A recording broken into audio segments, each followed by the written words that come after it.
Bem, vamos começar hoje a aula do dia 13 de abril de 2020, né, do período aí de suspensão das atividades presenciais devido ao Covid.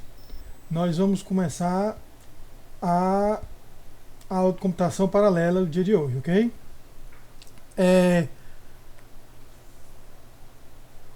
Nós estamos. Antes de começar, gente, só queria comentar uma notícia com vocês, né? Aquele jogo da vida que eu mostrei em aulas passadas, né?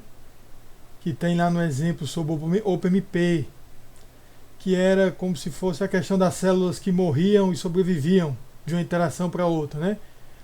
Quem definiu aquele problema e aquela modelagem, né, que serve para simular muitos sistemas aí, que a gente viu que também meio que se baseia lá aquele problema da interação de Jacobi, né? Jacobi. Quem definiu aquele problema jogo da vida foi esse matemático John Conway, que infelizmente já era uma pessoa bem idosa, né? 82 anos, veio a falecer pelo coronavírus, né? Então ficou uma coincidência triste, né? A gente tinha acabado de ver aquele problema, né? E o matemático que definiu aquele tipo de simulação, né? Ele com certeza definiu há muito tempo, mas até hoje é muito utilizado. Ele veio a falecer de coronavírus, né? Então, é uma coincidência muito triste, ok? Mas voltando aqui para o nosso assunto. Nós estamos falando de MPI, ok? Nós vimos as primitivas básicas, aquelas operações básicas do MPI, o send e o receive, né? Também a de inicialização, tal, todo aquele básico do MPI. Nós vimos também as operações coletivas e mostramos até como é que elas funcionam, né? Fizemos algumas análises de desempenho, passei inclusive a atividade para vocês compararem o desempenho tanto da operação coletiva quanto da operação ponto a ponto. Ok? Então até esse momento a gente já viu boa parte do MPI, no sentido de que nós já somos capazes de resolver problemas, como a gente resolveu com o PMP, né? Aqueles problemas, dando um problema um algoritmo hoje em dia paralelo, você consegue imaginá-lo no modelo PRAM, consegue já fazer no OpenMP, do que a gente já viu, e também conseguiria, eu acredito que com alguma pouco mais de prática, conseguiria fazer o mesmo no OpenMPI, ou no MPI, né? O MPI, ele visivelmente é, como é que a gente diz? Tem mais código. Nós temos que lidar toda aquela questão da troca de mensagem. E até agora, a gente não se aprofundou muito. A gente mostrou a send e receive, mas não falou muito de como as implementações, como é que diz, tratam esse envio de mensagem, né? Então hoje a gente vai entrar um pouquinho na discussão desses modos de comunicação, que é um pouco sobre o que ocorre debaixo dos panos, mas não muito. Porque, querendo ou não, o MPI ele tenta ser uma abstração, né? Ok? Mente entendendo um pouco da troca de mensagem, como ela é implementada, isso nos vai dar a possibilidade de tirar mais desempenho. Ok? Vou desabilitar aqui a câmera para poupar a nossa internet, né? E eu acho que nós viemos até aqui. Ok? Eu tinha falado das principais operações de operações coletivas, né? Ó, todas que eu falei, eu mencionei ali, né? O exemplo em código que está lá no repositório, né? O scatter, né? O getter, ok? Eu pedi para vocês também fazer na atividade a soma de vetores com scatter e getter, né? Então já tem uma prática para vocês. Mostrei a redução, também tem um códigozinho de redução. Lembrando que redução é um conceito que a gente já sabe, mais ou menos, que é devido a ter visto esse mesmo conceito no OpenMP. A aí falei também que existem outras operações mais complexas, né? A AllReduce. Se eu não me engano, a AllReduce pega os dados de todo mundo, aplica uma operação de redução e manda de volta para todo mundo. AllGather, né? Coleta de todo mundo, envia para todo mundo. All-to-all é que é a mais interessante. Ela pega uma seção de dados de todo mundo e ela meio que faz a transposição, ok? Então dá para vocês aí procurarem.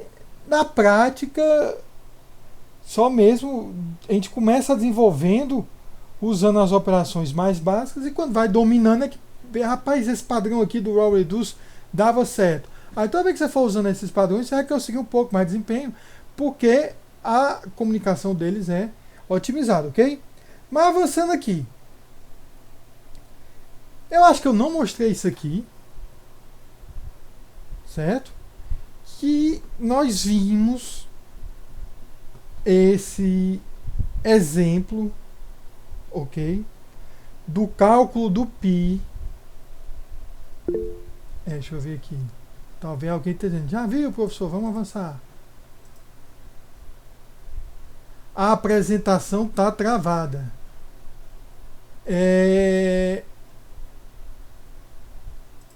Certo, mas vamos ver se com o tempo a buferização melhora, né? Hoje eu não tive muito problema na de compiladores, mas a rede é assim, né? Hoje de manhã também, como é que a gente diz? Eu noto que de manhã o uso da internet é menor, né? Eu acho que de tarde o pessoal começa a usar e começa a ficar ruim. Ok, mas vamos ver, Carlos, se a gente persistir um pouco aí,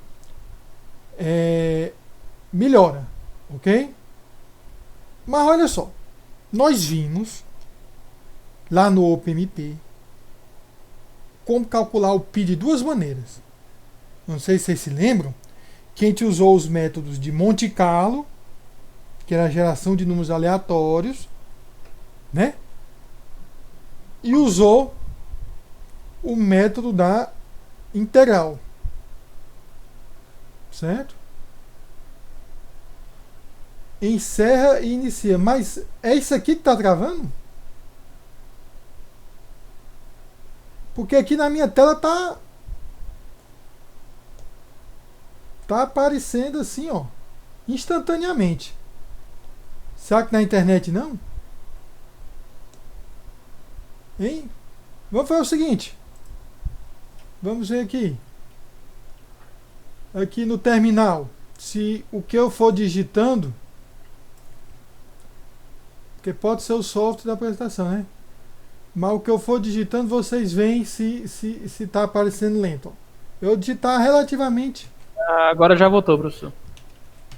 Mas aqui a gente vai passar mais digitando no terminal, né? Tanto bom no terminal, né? Pronto, entramos aqui. Deixa eu só ver se está tudo ok aqui. Pronto, tá tudo. Vamos abrir aqui o nosso código. Ok? Vamos ver se já está o tamanho da... Tem que aumentar um pouquinho, né? Vamos ver aqui. Acho que também foi um pouco demais, né? Acho que aqui tá bom. Certo. Deixar aqui. Vamos entrar lá nesse terminalzinho, né? Paralelo. Estamos aqui. Perfeito. Perfeito. Esse é o ambiente que a gente vai usar aqui, né? Aí, gente, só olhando aqui voltando aqui para o que a gente vai ver. A gente viu Monte Carlo e integral, ok? Nós vamos ver agora o método que usa tanto um método quanto o outro, ok? E nós temos aí 3 arquivos lá no repositório que representa cada um desses métodos. Tudo bem? Na verdade, o primeiro método, a primeira versão, ela usa, como é que a gente diz, aquela simulação de Monte Carlo, que é a geração de números aleatórios. Certo? Só que é o seguinte, ela vai usar MPI Send e Receive, as operações básicas. Ok? E o programa que faz isso é esse aqui, ó. MPIP. Aí eu botei P2P ponto a ponto, porque é como se a comunicação fosse ponto a ponto, né? É um processo para o outro, não tem a comunicação coletiva. Então, o que é que essa abordagem aqui vai fazer? Vai ter lá o círculo, né? Vai gerando o círculo dentro do quadrado, gera os pontos, faz a proporção entre o caiu dentro e caiu fora, aí eu tenho o valor de π. Lá no OpenMP, muito tranquilo isso aí. Bota lá um paralelo for, depois fazia uma redução. Vamos ver no MPI. Vamos ver aqui no MPI. É esse daqui. Não. Eu vou, para ficar um pouco mais organizado, eu botei aqui um raio 10, né? Só para não ficar aqueles valores quebrados, né? E botei aqui o número de iterações, né? Ele vai fazer 1 milhão de iterações. Então vai gerar 1 milhão no total, né? 1 milhão de números, e ver quanto aqueles números caem dentro do círculo ou não. Ah, o que foi que eu fiz? Em vez de, como aqui já tem muito código MPI, né? Muita coisa. Para não ficar muito confuso, eu peguei a função de gerar os pontos e coloquei aqui dentro de uma funçãozinha. Certo? Então essa funçãozinha, o que é que ela faz? Ela faz aquele trabalho. Ok? Ela vai gerar os dois pontos. Tudo bem? Calcular para ver se esses dois pontos vão estar dentro do círculo. Certo? E se a distância for menor que o raio que está dentro do círculo, conta um ponto, um acerto, né? Um ponto dentro do círculo. Ok? Ele vai fazer isso, sei quantas aqui, mais N vezes, né? Então ele vai pegar uma quantidade de iterações, vai gerar esses pontos, e se esse ponto cai dentro do círculo, ele vai incrementando a variável. Então isso aqui não tem nada de paralelismo. Isso aqui vai ser, vai ser como se fosse executado por cada processo. Então cada processo gera sua quantidade, né? Aí, por que eu obtenho uma função? Tem que saber que daí o cálculo é esse, né? Porque quando a gente for ver, ao contrário do OpenMP, gente, que são só as pragmas, né? MPI, a gente notou que tem muita código para tratar, né? Então eu vou chamar isso aqui como se fosse do work, faça trabalho, certo? Aí olha aqui, todo aquele começo aí do MPI, tranquilo, rank, size, né? Inicializar, pegar o identificador do processo, pegar a quantidade do processo, certo? Aí a primeira pergunta: quanto cada processo vai executar? Eu estou dizendo que eu vou rodar 1 milhão de iterações, certo? O que essa linha aqui, ó, é que faz a divisão do trabalho, gente. Perceba que esse N é minha constante, que eu defini como 1 milhão, e size é o quê? A quantidade de processo. Então eu vou pegar esse 1 milhão e vou dividir entre processos. Aí você pergunta: professor, se eu botar, sei lá, 7 processos, né? Eu nem sei se 1 milhão é divisível por 7, mas a gente tende, nesses exemplos aí, a pegar algo divisível em que a quantidade de trabalho seja divisível pela quantidade de processos, ok? Até porque, gente, os processos costumam ser múltiplos de 2, né? Então, quando você vai botando a quantidade muito grande, o N muito grande, a tendência é que seja divisível por 4, por 8, por 16, 32 e por aí vai. Ok? Então, e na dúvida, faz uma aproximaçãozinha, certo? Alguma coisa do tipo. Então, a gente não precisa ficar naquela preocupação, tem que ser exatamente. Não. Coloca, supõe que é divisível. Então, eu suponho que esse 1 milhão, que é quantas iterações vão ser feitas, é divisível pela quantidade de processos. E lembrem-se, eu estou fazendo, como é que diz? Send e receive. Então, o processo 0, certo? O que é que ele tem que fazer? Ele tem que mandar para todo mundo o que cada um vai fazer, ok? que a princípio não precisaria, cada um poderia fazer essa divisão, mas só para deixar aqui um exemplo de send e receive, né? Então, ele começa com esse in, variável de controle, diz que inicialmente não tem nenhum ponto dentro do ciclo, porque ele não calculou, aí ele vai fazer enviar o valor desse myN, tá vendo aqui, ó, que é um long, e ele vai enviar para quem? Para cada um dos processos, né? Só que ele começa de 1, né? Porque o processo 0 é ele. Vai mandar para todo mundo. Professor, precisava enviar, cada um não pode calcular isso aqui? Pode, certo? Mas aqui eu estou querendo dar um exemplo. Digamos que fosse algo que não tivesse fixo, que o N não fosse fixo, que o usuário informasse, ou que ele descobrisse analisando um arquivo, entendeu? Mas a pergunta que fica é, esse padrão aqui, um for, enviando um mesmo dado para todos os outros processos, qual seria a operação coletiva que vocês acham que seria equivalente a esse monte de send?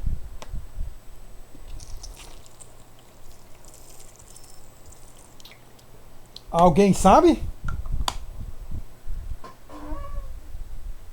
Né? É bem, como é que se diz? Bem clássico, né? Eu estou enviando o dado, o mesmo dado para todo mundo. Isso é um broadcast. Deixa eu ver aqui. Júnior. Mas eu tinha acabado de dizer, Júnior. Será que você, nesse 1 segundo, né? Ok, mas é isso aí mesmo. É um broadcast. Certo? Por isso eu até botei. Isso não é nem necessário o programa funcionar, mas só para deixar claro que esse padrão aí seria o equivalente a um broadcast. Né? Aí, ó, depois o que é que ele faz? Ele vai calcular a parte dele, que é simplesmente chamando a função, né? Agora, olha essa aqui. Para cada outro processo, ele vai, como é que a gente diz? Recuperar o que cada outro processo fez, que foram os pontos que cada outro processo gerou, que ficaram dentro do ciclo. Aí eu faço a pergunta, certo? Essa operação que eu pego o dado de todo mundo, ok? Mas será que é isso? Eu só pego os dados de todo mundo, gente? Né? Porque aí eu poderia fazer de duas formas, né? Mas vem desse código aí, que eu estou pegando o dado de todo mundo, e depois eu estou fazendo essa operação aqui. Quem é que seria essa operação? Coletiva?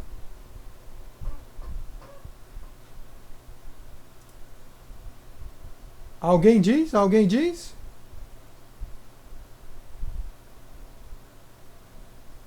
Ó, eu vou dizer, certo? E se disser logo em seguida, a gente bota a culpa no delay, né? Mas isso aqui é uma redução, né? Eu estou pegando o dado que cada um fez e vou somando. Então eu poderia fazer uma redução. E lá no final, eu simplesmente imprimo. Então, isso aqui foi o que o zero fez, né? O que é que os outros vão fazer? Simplesmente. Até ficou feio. Recebe o valor de myN. Ok? Chama a função que faz o trabalho. E envia de volta. Certo? Então, lembrando que o processo zero é um send e receive. Os outros processos são receive e send. Ok? E no final eu finalizo. Tudo bem? Então essa é a maneira multicalo. Você for comparar usando send e receive com a maneira que fazia com o OpenMP, você nota que tem aí bem mais código, né? E código todos começando com MPI send. Código específico do MPI. Né? Então, querendo ou não, para lidar com essa distribuição, você tem um pouco mais de complicação, né? Aí vamos aqui, ó. MPI CC. Qual foi o nome? MPI P P2P, MPI. Deixa eu ver, eu estou usando a Math? Sim, estamos usando a biblioteca matemática. Pronto, vamos fazer aí? Compilou, né? MPI run.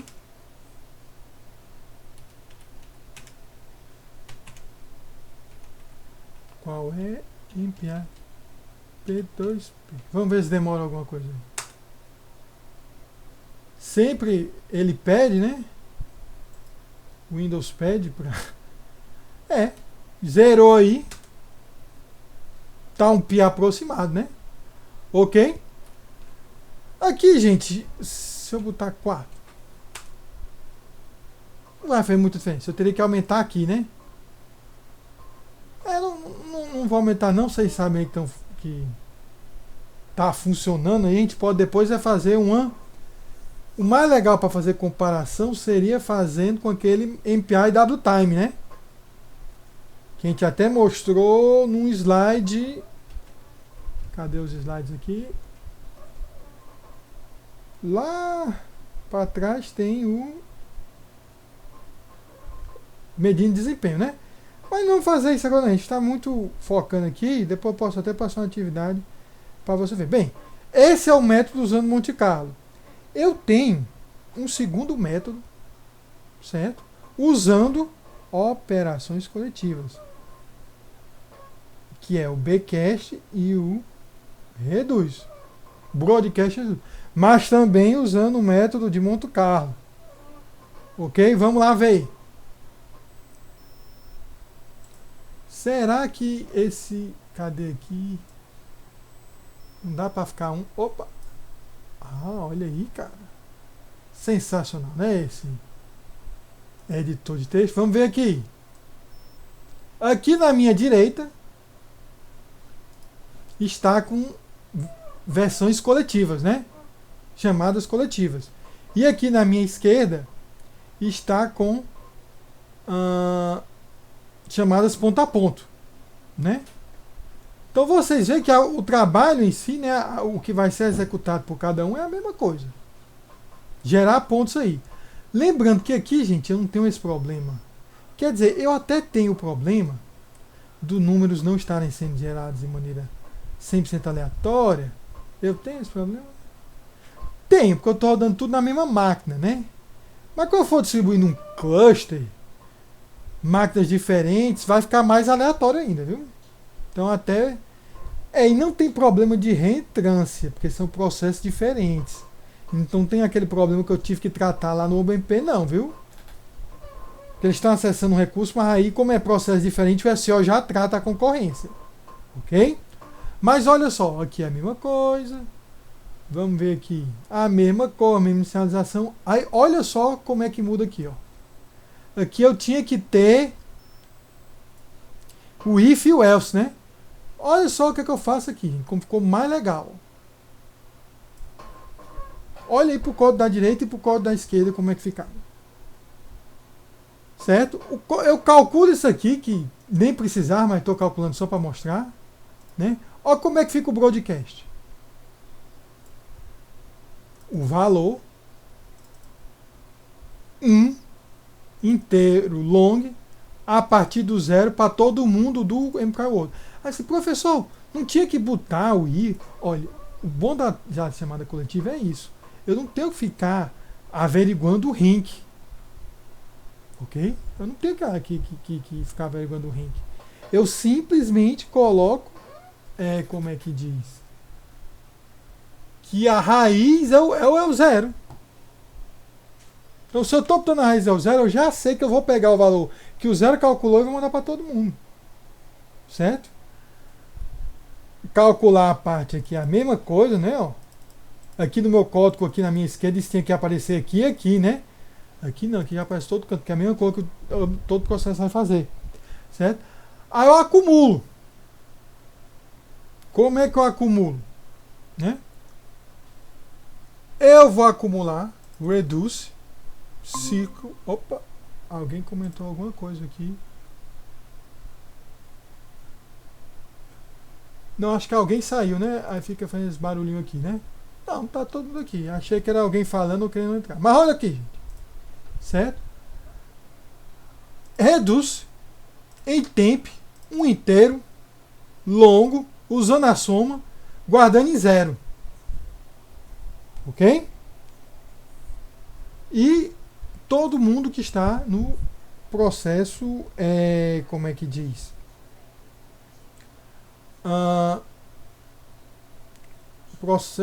Está no comunicador geral. Então é todo mundo que está no comunicador geral. Então são todos os processos. Então eu não preciso. Eu estou tentando ver a equivalência de seria. É isso aqui, né? Porque o else pegaria todo mundo que não é rank 0, né? Pronto, é isso aí mesmo. Então esse reduce equivale a ficar tratando com else. Eu não tenho que tratar com else. Porque no caso do reduce, o próprio processo aí também faz parte. Ok? Feito isso aqui, eu coloco no ciclo o valor do tempo foi reduzido na soma de todo mundo. Aí eu faço aquele cálculo aí. Ok? Então, fica bem mais... Olha o código como ficou mais simples em relação a isso aqui, né? Esse if e else não tem mais, né? E if then else não tem mais. Então o código fica até simétrico. Se eu compilar,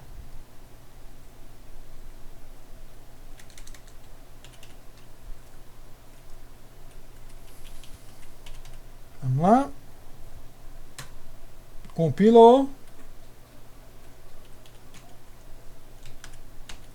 Aí aqui, gente, professor, o senhor podia comparar o desempenho nessa máquina, certo? Usando, como é que a gente diz, apenas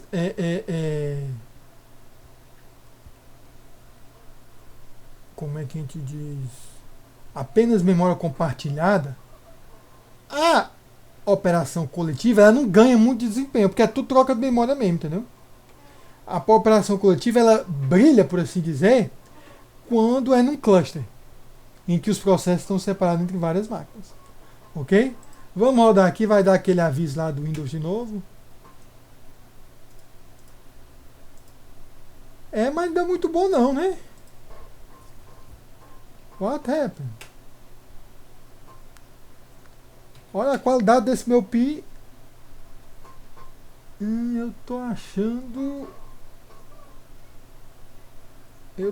que eu escrevi errado isso aqui, ó.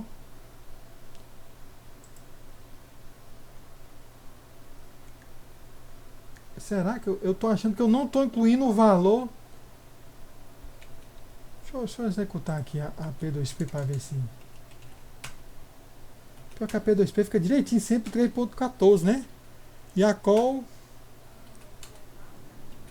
Não tá bom, deixa eu botar aqui 8, só para eu ter uma dúvida aqui.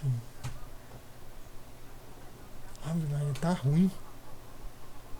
Eu tô achando que essa redução, esse long temp aqui, esse cycle igual a temp,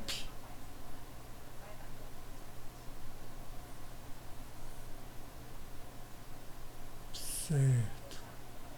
Eu tô achando que eu não tô. Será que eu tô incluindo o valor da máquina do zero? Eu acho que tô. Redução. Combina os valores armazenados em inbuff usando a operação OP, armazenando o resultado em outbuff. Certo. Quem é inbuff? É circle, que for os pontos armazenados. Certo? Ele combina em quem? Em outbuff. Outbuff temp. Certo? Armazenando no processo zero. Verdade. Eu só estou testando aqui no rank igual a zero. O yes, operações são adição. Mesmo que apenas o processo russo faça o outbuff, todo o processo vai fornecer o parâmetro. Eu não estou entendendo por que a operação aqui é a mesma. O pi ficou pior, né? Na coletiva, ele fica muito mais disperso. A gente nota que está se aproximando do valor, né? Mas eu não sei o que essa... Deixa eu ver aqui. Acumulação, tempo. Circle mais igual tempo. Ele está recebendo aqui. Eu estou fazendo MPI sum. E está somando. Eu depois vou averiguar um pouco, porque eu estou na dúvida se por alguma razão. Não, mas eu estou. A raiz é zero mesmo. Então ele, como eu digo que a raiz é zero, ele vai incluir esse cara aqui que foi calculado do zero também. É todo mundo somado. E ele armazena em temp no processo zero, que é aqui o outbuff, né? Ó, combina os valores armazenados em ubuff, que é o circle, usando a operação OP, que é o MPI sum, armazenando o resultado em outbuff no root. Eu acredito que possa ter alguma coisa a ver com a geração de números aleatórios, mas enfim. Depois eu volto aí e explico pra vocês se eu descobrir por que não tá dando não tá dando. Quer dizer, tá dando certo, mas não tá dando igualzinho, né? Como a gente esperava que fosse. Vamos ver o outro caso? Porque o outro caso elimina, certo? Essa questão da aleatoriedade. Que é o caso em que eu vou ter a soma das áreas dos retângulos, ok? Lembrando que é isso aqui que eu estou fazendo, ó. Eu estou dividindo o intervalo entre 0 e 1, né? E aqui entre 0 e 0,1. É 0,1 mesmo? Porque o raio do ciclo é o mesmo, né? Acho que isso aqui ele botou a mais. Ok, mas o que é que eu vou fazer? Calcular base vezes altura, base vezes altura, base vezes altura, e somando. O MPI, o OpenMP, cada um desses cálculos aí era uma interação de um laço. Tudo bem? Então, usando um parallel for, era muito tranquilo. O sistema lá dividia uns chunks, que a gente também viu como é que pode controlar esses chunks, né? Cada processo ia fazer uma interação que podia ser round robin, podia ser distribuído de várias maneiras. E no final eu fazia a redução numa variável, que era justamente o valor da área. Ok? Agora aqui é o seguinte, eu vou ter que mandar ou uma área dessa, ou um conjunto de área dessas, para ser calculado por cada processo MPI. Então não é automaticamente, né? Eu vou ter que manualmente fazer o que lá o OpenMP fazia automaticamente e que eu podia, com a diretiva scheduler, influenciar. Ok? Perfeito. Como é que eu vou fazer isso? Aí uma opção, certo? Uma opção que ele mostra aqui. Digamos que eu tenha dois processos. Tá vendo aqui do lado? Ó? Isso é uma situação que eu tenho dois processos. O que é que eu poderia fazer, gente? Olha, eu podia dizer a primeira iteração vai para o processo 0, a segunda para 1, 0, 1, 0, 1, 0, 1, 0, 1. Em teoria, o cálculo da área seria equilibrado, de maneira equilibrada, dividido entre um processo e outro. E com certeza teria o balanceamento de carga e no final, novamente, só teria uma redução da área de cada um. Cada um calcula aí por menos metade, né? Esse raciocínio é fácil. Agora, como é que eu faço para uma quantidade arbitrária de processos? Tudo bem? Primeira coisa, vamos dizer que não é totalmente arbitrário, né? 2, 4, 8, múltiplos de 2. Vamos ver, esse arquivo aqui, MPI integral. Cadê? Vamos ver se esse pi com coletivas fica melhor, né? Vamos ver aqui. Tá aqui. Tudo bem?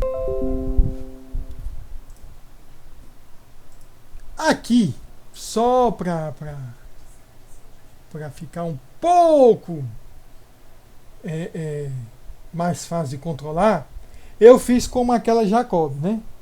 Como é que era a Jacob? Você, no lugar de colocar a quantidade de iterações, você informa o valor que você acha bom o suficiente do pi. Ah, professor, mas você dá um valor bom o suficiente, você... esse exemplo mesmo é só para... Esse é um exemplo brinquedo. Ele é um exemplo mais para... como é que diz? Mostrar a distribuição do MPI. Ok? Aí eu boto aqui umas variáveis, né? O próprio valor que eu vou calcular. Aqui pi 25... O que é DT? Eu esqueci o que é DT. É a precisão, né? Se eu for contar aqui, vai ter as 25 casazinhas aqui. Pega os de onde? Da internet. Ok? Então tem um valor de pi que eu vou calcular, que eu quero que se aproxime desse. H é a alturazinha do retângulo, né? A soma. O x vai ser aquela base, né? Que é o x vezes h. Start e finish. Tudo bem? Inicializa. Só que aqui está, em vez de rank, myID. E em vez de size, número de processo. Ok? E aí o que é que eu controlo? Eu controlo, em vez de botar um for, eu estou botando um enquanto não tiver chegado nesse valor. Certo? Se meu identificador for 0, o número de intervalos,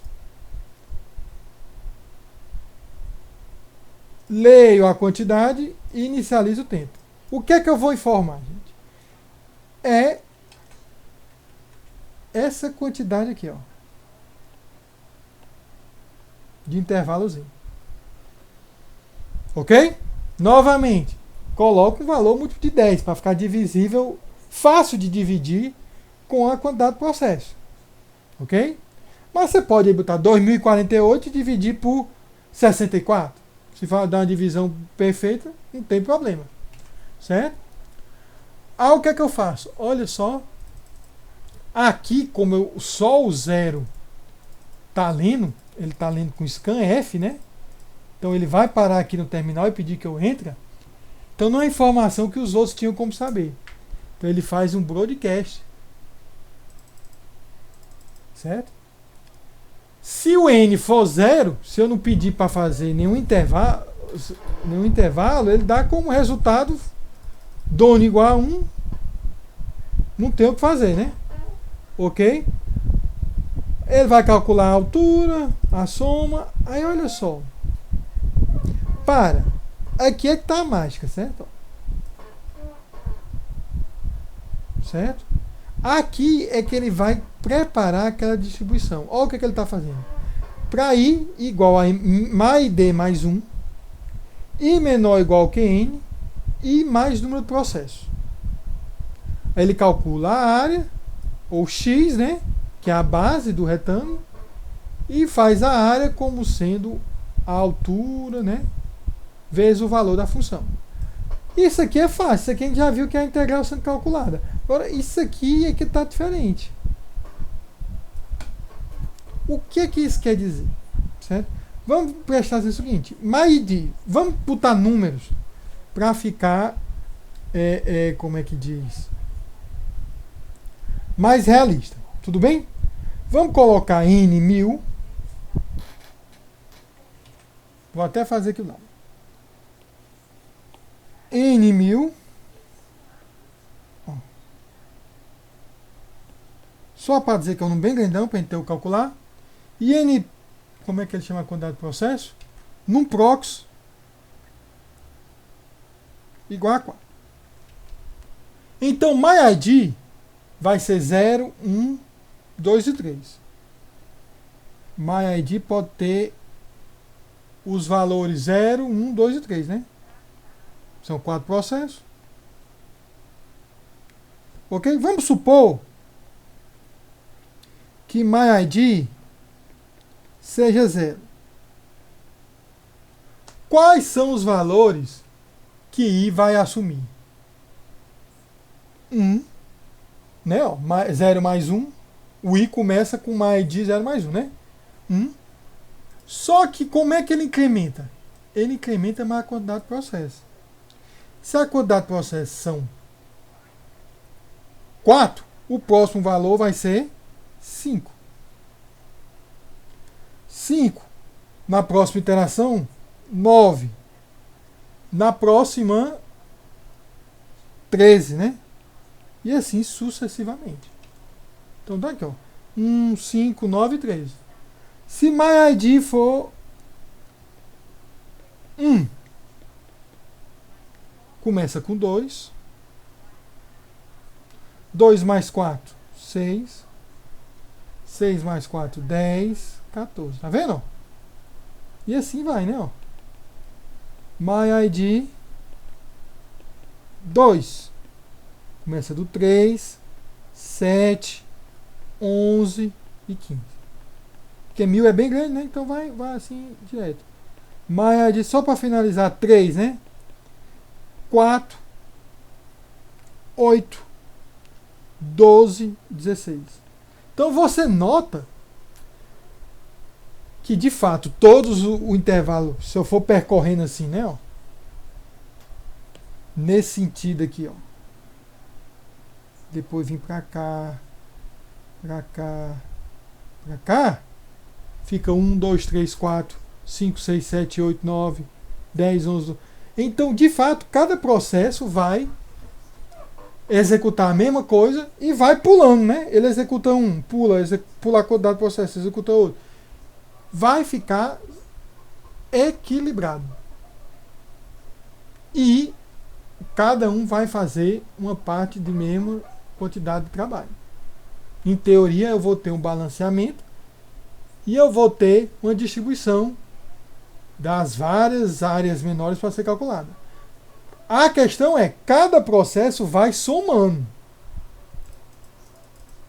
O que é que eu faço depois? Eu faço uma redução do valor de soma na variável π. Cada processo vai contribuir com um double. A operação é a soma. E os processos são o comunicador do mundial. Somente se o processo for 0, que foi quem recebeu, né? Ó, eu pego o tempo final e calculo aí a diferença entre o π que eu calculei e o hipotético, né? Que eu lá peguei da internet. Hipotético não, o valor exato que eu peguei da internet, né? E aí eu imprimo o tempo gasto. Então, o que é que tem que legal aqui? É isso aqui, ó. Eu consegui fazer um balanceamento bem preciso, né? Mas eu tive... A linha é só a linha, mas você acaba tendo que raciocinar um pouco. Com os índices, com a estrutura de dados, né? Dá para fazer? Dá. Agora, você percebe que é um pouco mais complicado você fazer essa distribuição com MPI do que era com o PMP. Ok? Aí vamos lá. MPI CC, MPI P, integral menos O. Né? Coletivo. Eu estou usando a bibliotecazinha matemática. Opa!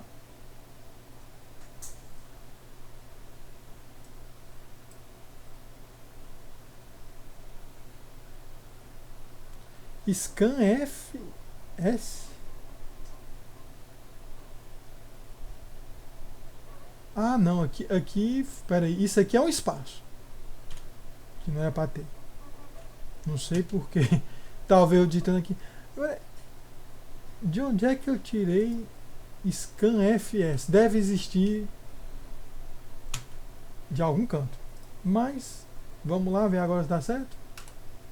Deu certo. MPI Run. Vamos fazer começando com 2 aqui.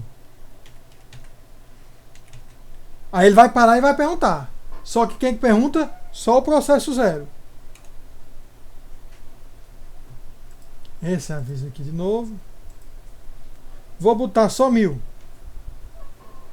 Pouco, né? Vai acabar perdendo muita cor naquela esquina, mas vamos ver. Mas acaba dando certo, né? Assim, ficou 3.14.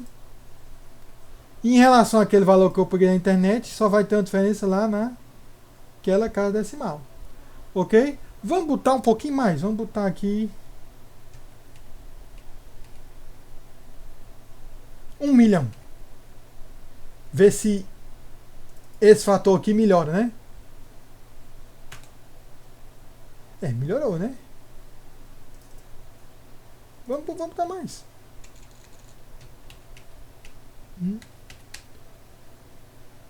1, 2, 3. É um long, é que ele é? Não, é um inteiro, mas vamos ver. Eu acho que eu já fui muito ganancioso. Mas a gente vê aqui só pra... Ó, tá rodando os dois, né? Ó, e já terminou. E o erro chegou realmente a ficar bem pequenininho, né? Então tá mostrado aí que tá dando certo, né? 0 sai. Vamos fazer com 4. Quanto é que eu fiz ali com o último valor que eu entrei? Foi quanto 0 ou simplesmente recortar e colar, ver se dá certo? O tempo gasto, ele diz que foi 10 segundos, né? Com 2. Consegue ver aqui, ó. Para esse valor aqui, o tempo foi 10 com 2, né? Vamos ver se 4 dá alguma mudança. Tem tanto processo aí Firefox rodando que é capaz... Deu uma melhorada, né? De 10 for para 6, né? Porque apesar da divisão ser perfeita, eu acho que como tem muito processo rodando aí, colocando os 4 aí até complica. Ok? Mas aqui novamente, gente, ficou apenas um broadcast, ó, e a redução. Eu poderia ter botado aqui numa função também do work, né? Mas aqui ainda deixamos aqui para você ver. Agora ficou claro como cada um sabe o que fazer pelo ID, pelo rank que ele tem, né? Que ele sabe que ele faz um retângulo, pula a quantidade de processos, faz outro. Ok?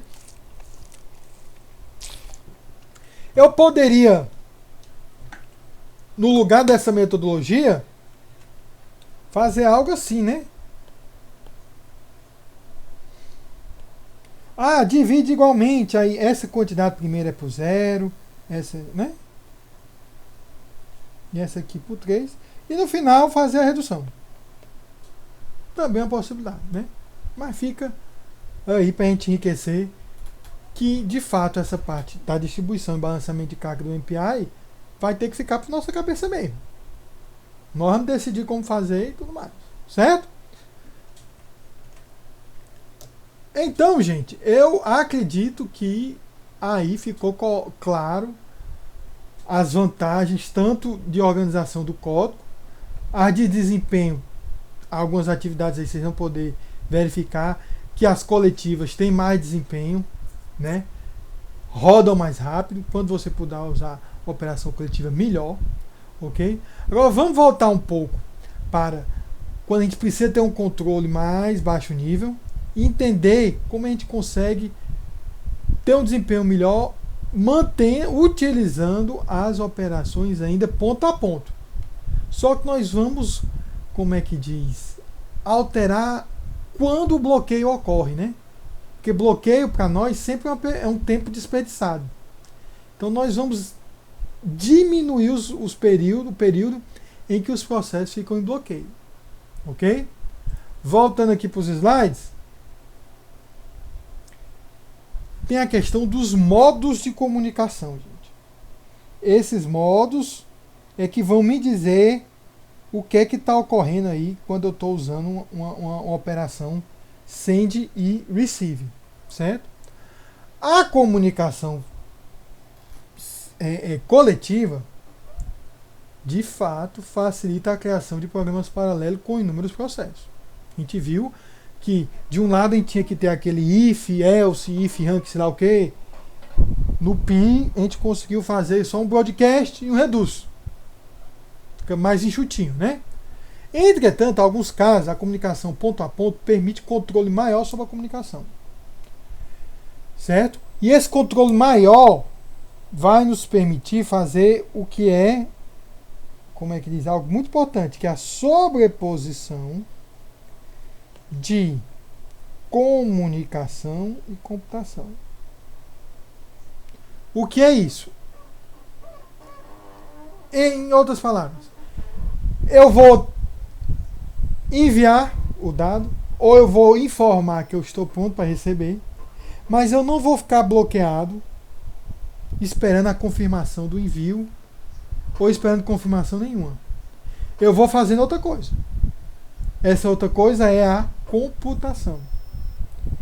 Então, inicio a operação de comunicação, vou fazer uma parte do meu trabalho, e como é que eu sei que a comunicação terminou? Eu vou poder ficar verificando.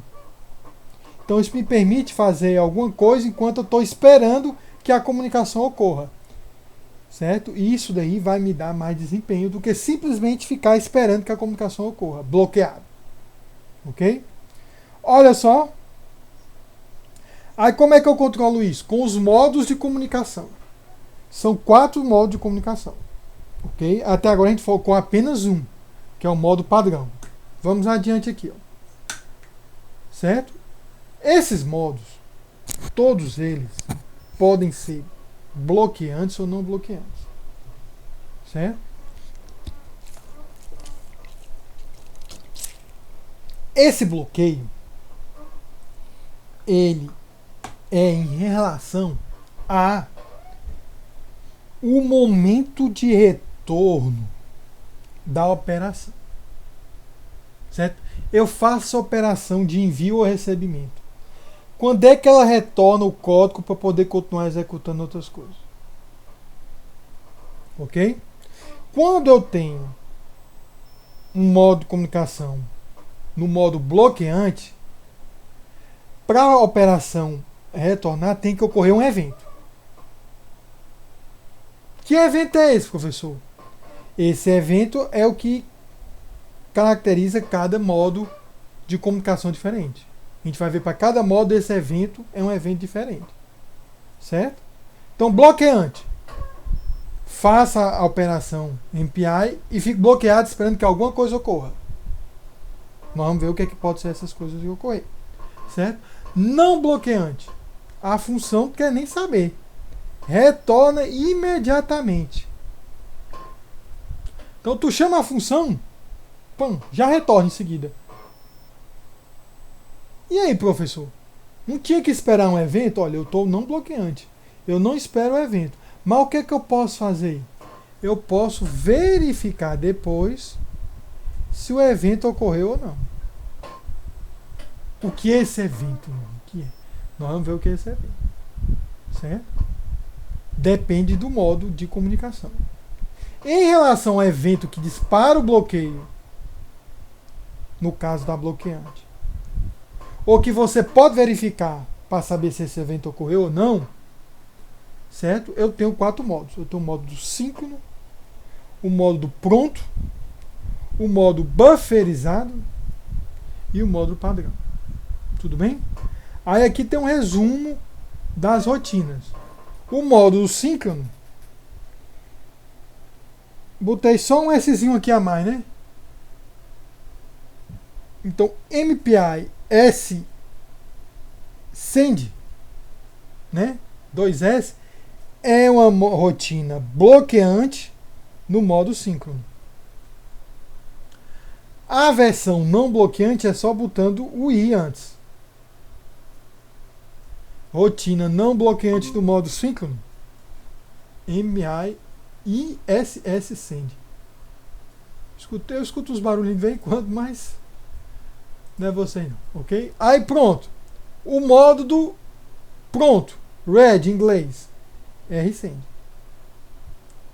Bloqueante, IRSend, não bloqueante. Bufferizada, mesma cor, bsend e bsend.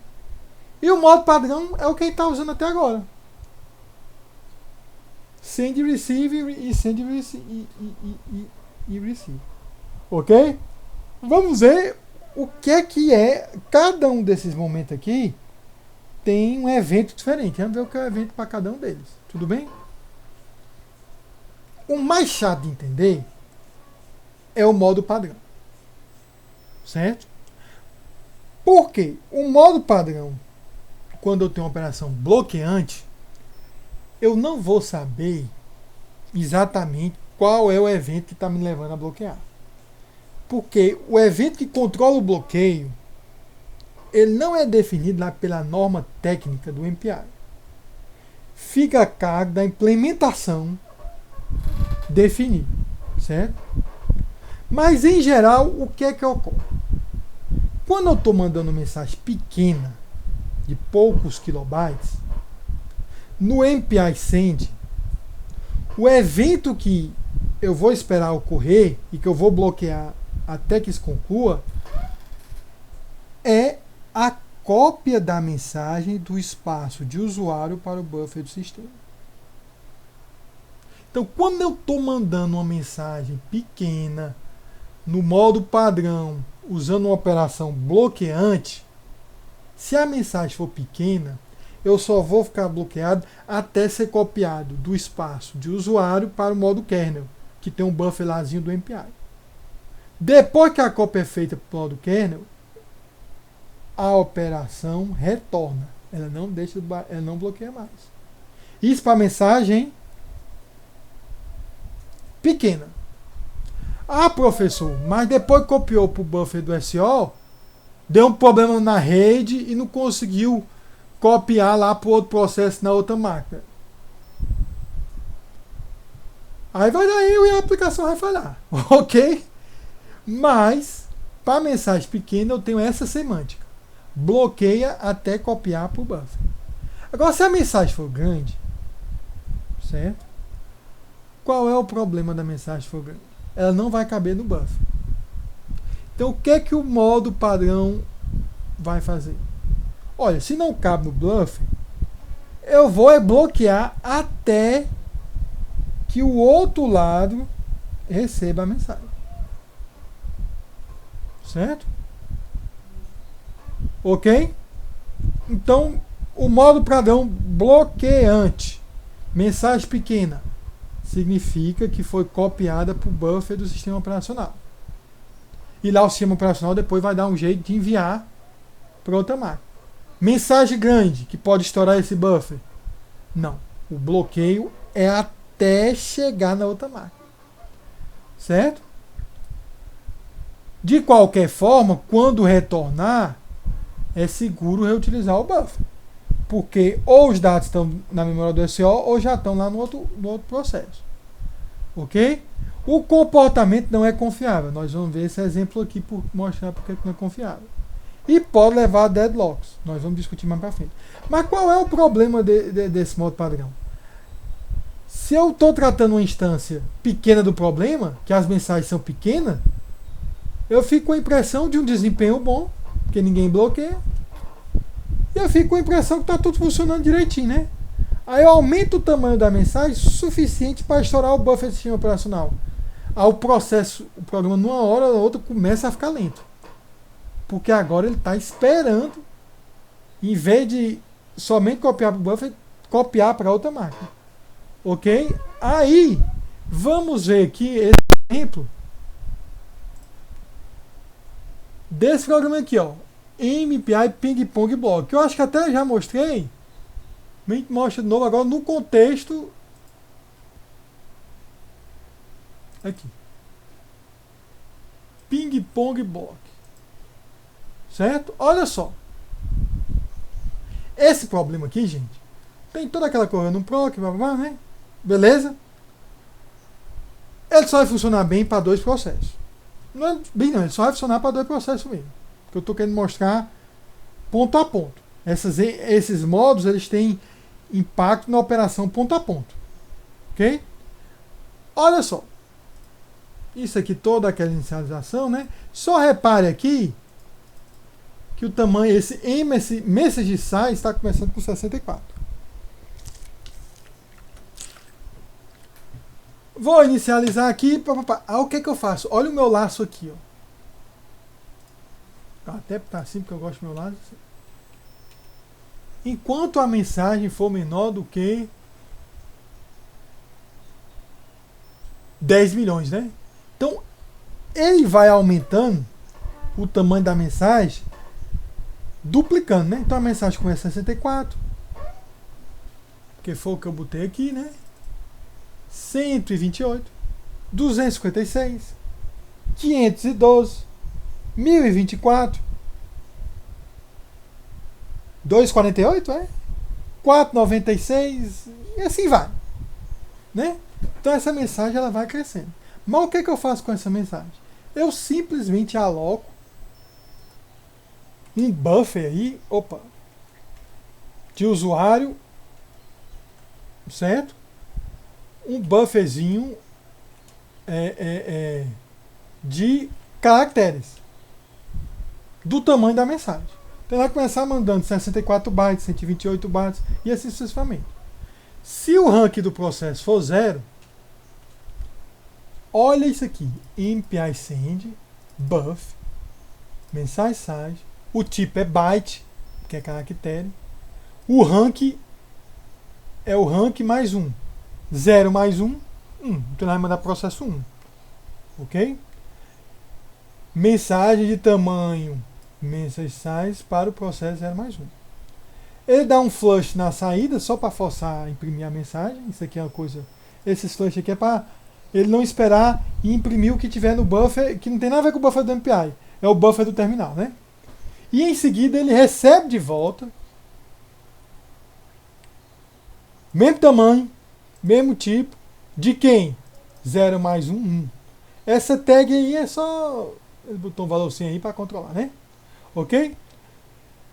E ele recebe de volta com o statuszinho aqui. Então, o processo 0 envia e recebe. Olha o que é que o processo 1 vai fazer. A mesma coisa.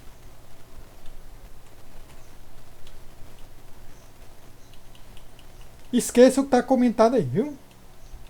O que está comentado você não olha agora. Ele envia para o processo rank-1. Se eu sou o processo 1, 1 menos 1, 0, uma mensagem do mesmo tamanho de byte. Força a sair, libera a saída do terminal e depois ele recebe. Então, olha só como é simétrico o código do 0 e o código do 1. Ó. Ambos estão enviando e ambos estão recebendo. Envia, recebe, envia, recebe, envia, recebe, envia, recebe. Certo? E lá no final, libera o buff, volta e cria um buff de novo com uma mensagem um pouco maior. E por fim finaliza. Eu não botei aqui um return 0 aqui. Ok? Então, recapitulando, o que é que está ocorrendo? O processo 0 envia, recebe. O processo 1 também envia para depois receber. Quando for executar da primeira vez, você tem a visão de que os dois vão estar em MPI send e os dois vão estar em MPI receive. Send, receive. Send, receive. Se os dois estão enviando, não tem como esse aqui, se esse está também enviando, não casa com o receive lá de baixo. Né? Porque ele ainda está preso aqui no enviando. Mas a gente vai ver que até começa a executar. O problema, novamente, é quando a mensagem assume determinado tamanho. Vamos aqui ver? Vamos sair aqui desse negócio que estava aqui, né? O nome é ping-pong, julgamento por causa disso, né? Envia, recebe, ping-pong, né? Ok? Mas vamos ver aqui. MPI CC ping-pong block, né? Menos O ping-pong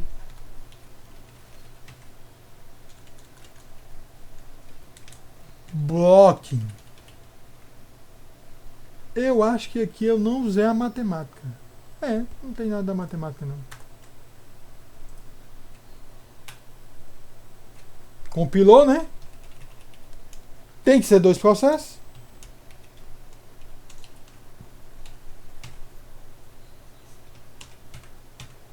Bom. Né? Eu vou até subir aqui. Vai aparecer aquele negócio do Windows, né? Não apareceu. Bem, não importa. Mas olha só. Processo 0 inicializando. E ele já manda, ó, pro processo 1. Tá bem? E o processo 1 inicializa, já manda pro processo 0. Então, os dois ao mesmo tempo estão no de envio. Envio de quanto? 128, porque a mensagem aqui começa a 64. E logo aqui no começo ele já duplica. Aí é que tá. Os dois envia. Não bloqueia.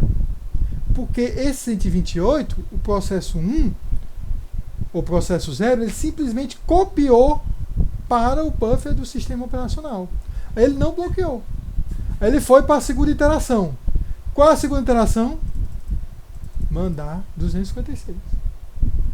Ele bloqueou? Não. Ele copiou os 256 bytes para o buffer do SO. E foi alegremente até... Eita! Até 248.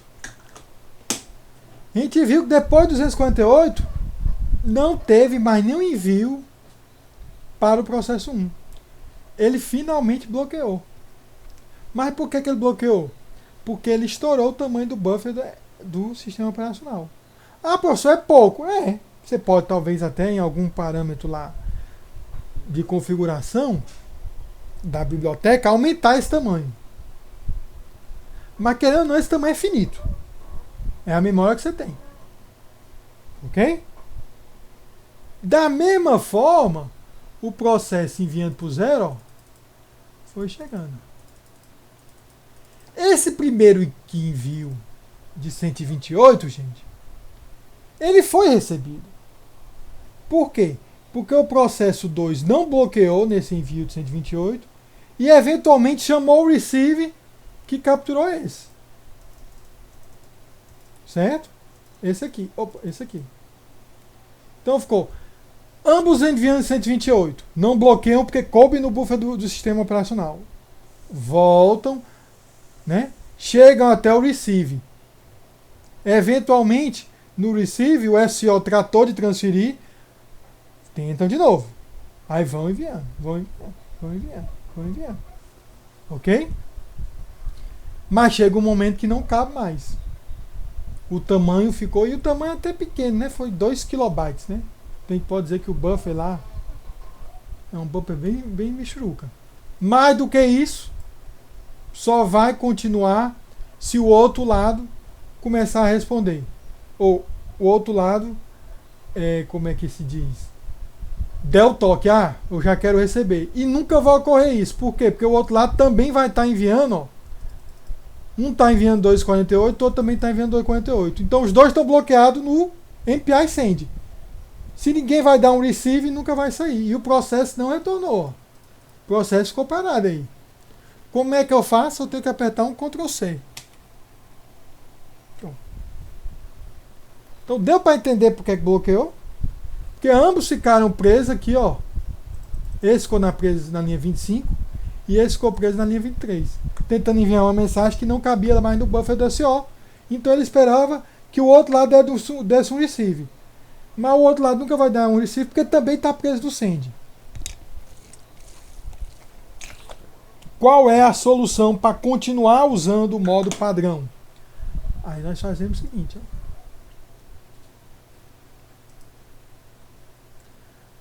Não vamos quebrar a simetria, né? Eu vou dar um receive, certo? E só depois, com esse receive, eu apago esse receive e deixo o send. Eu acho que assim é. Processo 0 tá um send receive e o processo 1 tá um receive send. Agora vamos ver, deixa eu ver se está correto. Buffer, tudo bem. Mensagem. É para ser o mesmo parâmetro, só é para ter o status lá no final, porque certo, MPI com o outro certo, tá certo, ok? Então quebrei a simetria, coloquei um processo para receber antes de enviar. Vamos salvar, vamos compilar. E vamos ver agora se o terminal fica bloqueado. Né? Vamos ver. Não ficou bloqueado. E foi até o tamanho, que é o tamanho menor do que aquele valor lá que a gente tinha colocado. Ok? Então com isso aí, gente, você nota que agora o modo padrão ele é traiçoeiro, né?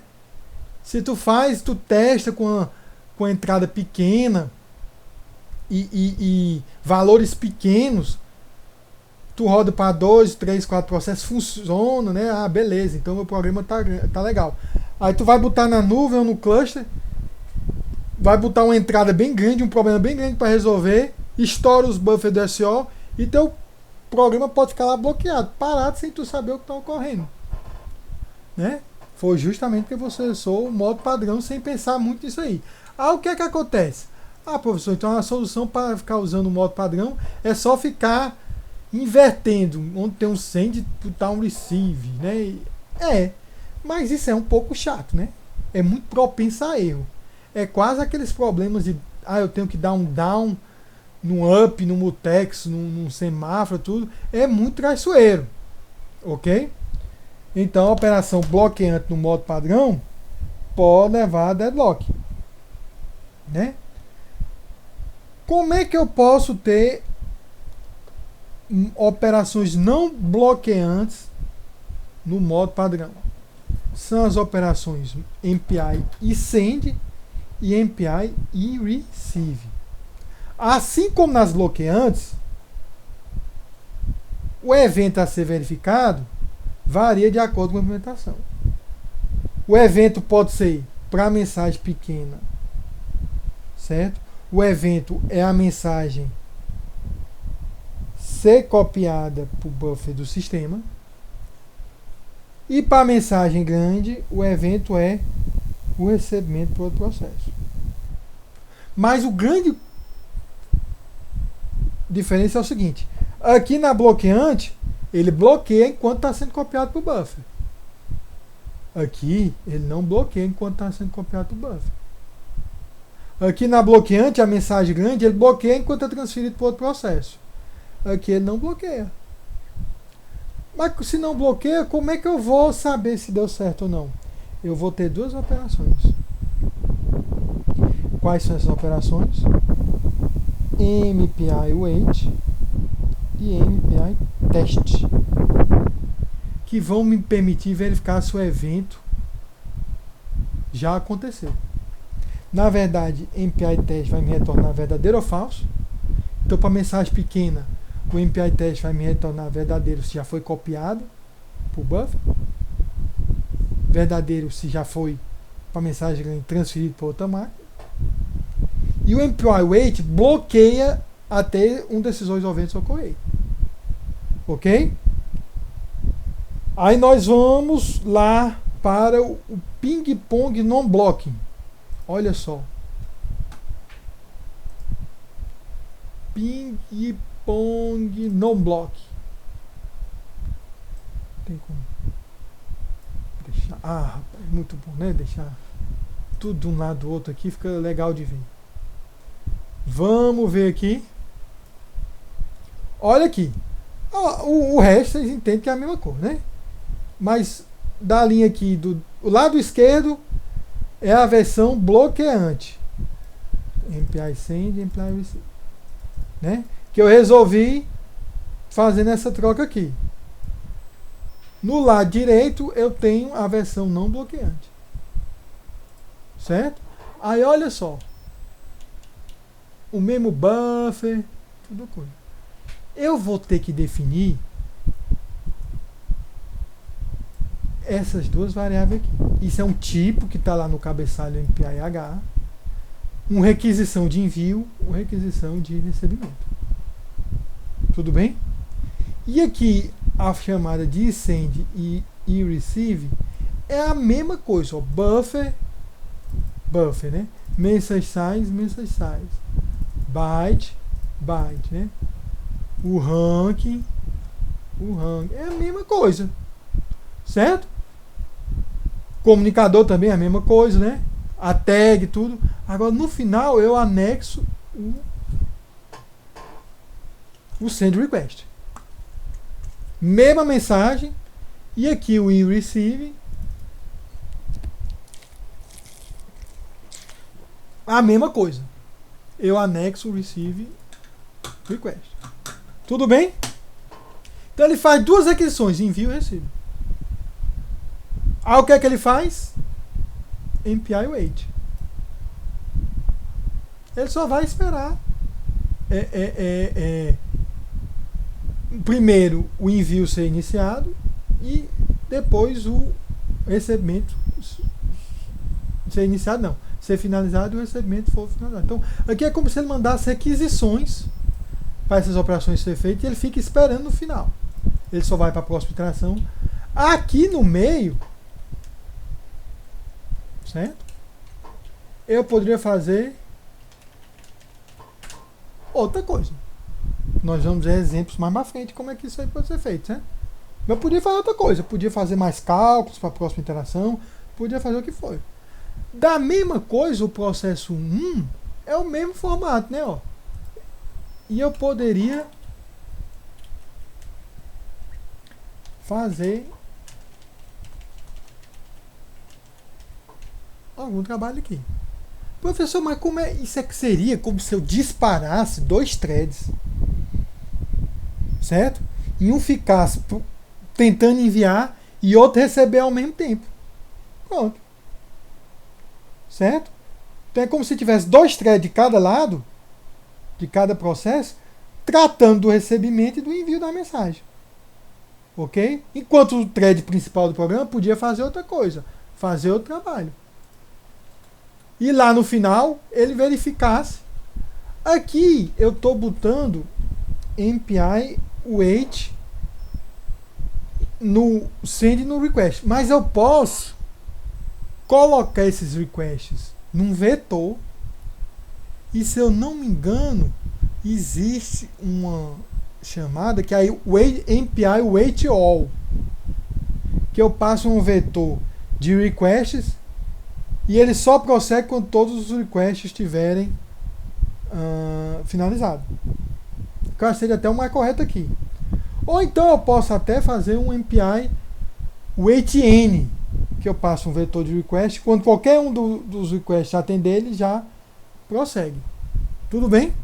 Mas dessa forma aqui está não bloqueante. Tudo bem? Esse não bloqueante eu posso deixar send receive e send receive. Não problema não. Não preciso fazer a troca. Então o meu código eu fico assim mais seguro de que ele vai executar sempre do mesmo jeito. Vamos ver aqui. É o ping-pong não bloque.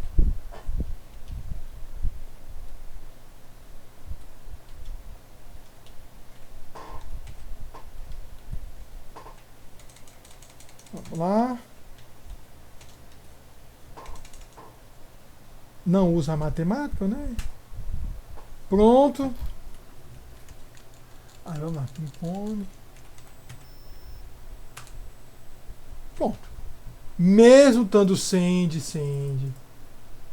receive, ele executou a mesma coisa, né? Ó. E foi até aquele valor lá, né? Ó, 16 tanto que tinha dado. Ok? Então, com isso daí, com essas operações não bloqueantes, eu consigo, como é que a gente diz? Ter um controle maior sobre o que está ocorrendo. Enquanto se eu usar o modo padrão normal, eu fico na dúvida, rapaz, vai bloquear ou não? Ah, tem que saber o tamanho da mensagem. Se for uma mensagem muito grande, o bloqueio vai ser maior. Então a gente nunca usa o MPI Send, professor. Não, a gente usa. Certo? Quando a gente tem certeza que é só um processo enviando e outro recebendo. Né? Nesses casos aqui, a complicação é porque era um enviando e outro recebendo. Um enviando e outro recebendo. Né? Naquele caso, daqueles cálculos que a gente fez do Pi, foi tranquilo usar. Porque tinha um momento que era só um enviando para todos os outros recebendo. E tinha outro momento que era todos os outros enviando para o outro recebendo. Mas naquele caso mesmo a gente já viu que o legal seria fazer com broadcast mesmo a redução. Tudo bem? Só uma observação. Eu não preciso. Eu posso ter de um lado enviando não bloqueante e o outro lado bloqueante. Recebimento bloqueante. Porque o recebimento, gente, aí não tem sentido. É sempre quando eu estou para receber, né? Então, o que é que eu poderia fazer? Eu poderia fazer um processo zero, enviando de maneira não bloqueante o mesmo dado para todo mundo. E como ele não bloqueia, ele já começa a fazer o trabalho dele. Do outro lado, o cara, como ele só pode começar a trabalhar quando receber a informação, ele usa um MPI Receive mesmo. Entendeu? E ele envia de volta, aí ele pode enviar com send e com isso de novo. Então, dá para combinar essas duas coisas, né? O lado receive não tem muita coisa, porque geralmente o receive você quer ter o dado pronto para continuar a trabalhar, né? O impacto maior do modo padrão. Ok? Então, eu espero que o